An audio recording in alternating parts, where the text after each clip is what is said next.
It was hard when just over 3 years ago, in the Penobscot building in Detroit, Michigan, where I was operating my business, and I fell on some hard times, and I was sleeping in my office. It was hard coming into the lobby, and the security said, "Excuse me, Mr. Brown, can we see you for a moment?" And I said, "Yes," and I walked up to the counter, and he gave me an envelope. And he said, "Would you mind reading it here?" And I opened the envelope, and the envelope was from management that said, "This is an office tower. It's not a hotel. Please do not sleep in your office." And I said, "Excuse me, sir." I said, "I just work long hours in creating my business. I'm an entrepreneur. And right now things are bad for me, but they're not going to be this way always. And I just asked for the opportunity to continue to operate like I'm doing.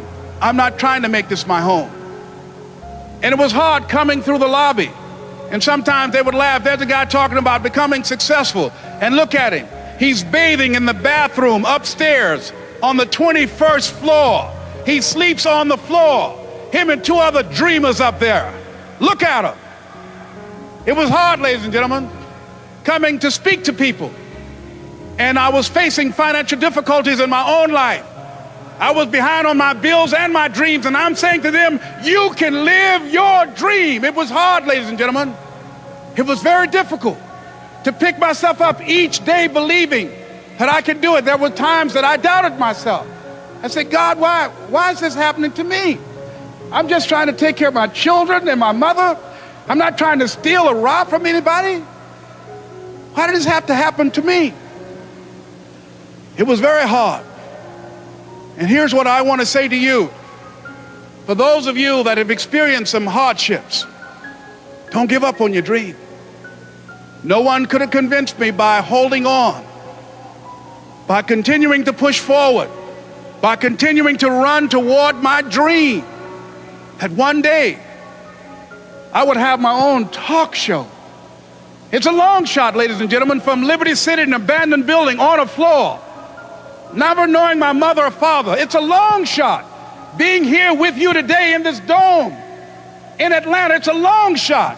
No college training, labeled educable, mentally retarded, but I kept running toward my dream.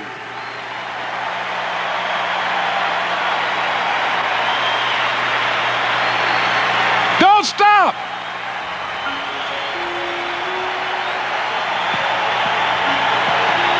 Don't stop.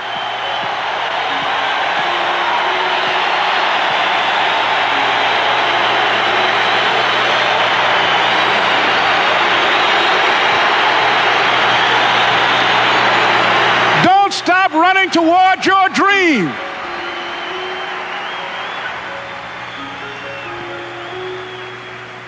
It's very important as you hold on to that dream.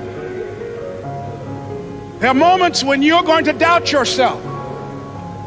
There are rough times are going to come, but they have not come to stay. They have come to pass. It's very important for you to know that. Don't say, "I'm having a bad day." Say, "I'm having a character building day."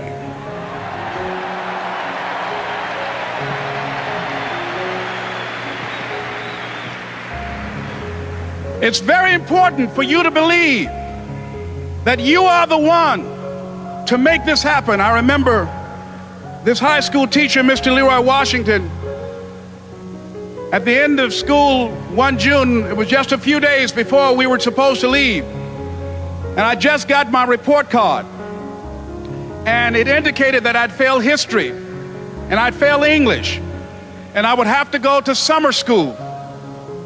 And I was feeling within myself that I was a failure, that I'm slower than most people in getting paperwork, and I was feeling down on myself and very negative.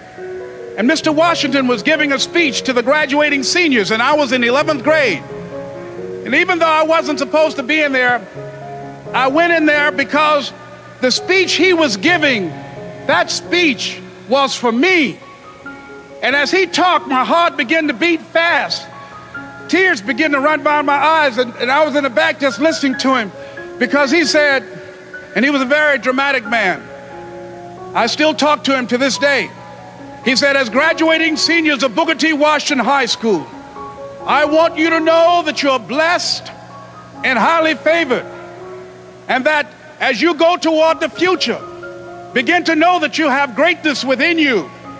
And if just one of you here begin to envision yourselves as being blessed and highly favored to reach your goals, if just one of you capture the essence of what that means, that you have greatness within you and a responsibility to manifest that greatness, that you can make your parents proud, you can make your school proud, you can touch millions of people's lives, and the world will never be the same again because you came this way.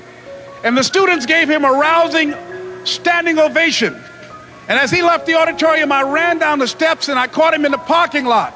I said, Mr. Washington? He said, yes. I said, do you remember me, sir?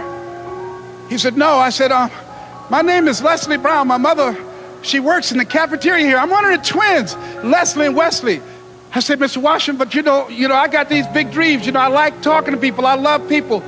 I said, I want to work with people, and I got this dream of buying my mama a home. Could I do that, Mr. Washington? He said, it's possible, Mr. Brown. And as he walked away, I called him again. I said, Mr. Washington? He said, what do you want now? I said, I'm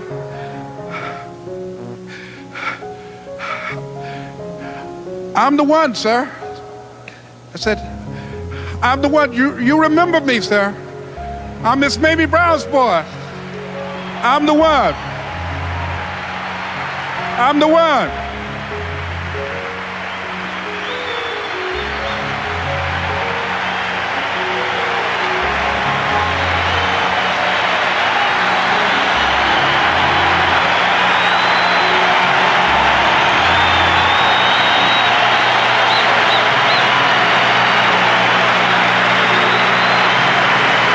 And you must feel that's why you're here, because you are the one. And I remember when PBS first played one of my specials called You Deserve, one Sunday afternoon in Miami, Florida. I had some friends call him to tell him to tune in. And he watched the program. He called me in Detroit, and I answered the phone. I said, hello. He said, may I speak to Les Brown, please? I said, who's calling? He said, you know who this is. I said, oh, Mr. Washington, it's you. He said, you were the one, weren't you? I said, yes, sir. He said, and you were so crazy. I said, I know, but I'm rich now.